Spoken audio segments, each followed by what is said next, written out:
এক লোক খুব সুন্দরী এক মেয়েকে বিয়ে করেছিল।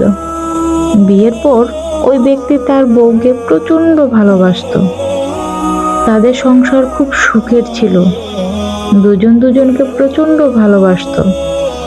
কিন্তু হঠাৎ এলাকায় এক ধরনের চামড়ার রোগ মহামারী আকার ধারণ করলো। হঠাৎ একদিন সুন্দরী মেয়েটার শরীরে ওই রোগের লক্ষণ দেখা দিল। মেয়েটা বুঝতে পারলো এই রোগ তার পুরো শরীরের চামড়ায় ছড়িয়ে পড়বে এবং সে তার সৌন্দর্য হারাবে। যেদিন মেয়েটার শরীরে এই লক্ষণ দেখা দিয়েছিল, সেই দিন মেয়েটার স্বামী অফিস থেকে বাড়ি ফেরার পথে অ্যাক্সিডেন্ট করলো। এই অ্যাক্সিডেন্টের পর লোকটা তাকে বাড়ি ফিরে যাচ্ছে, যে বাড়িতে তার স্ত্রী এত বছর তার সাথে সংসার করেছে।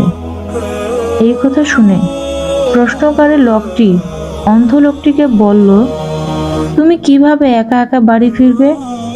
করে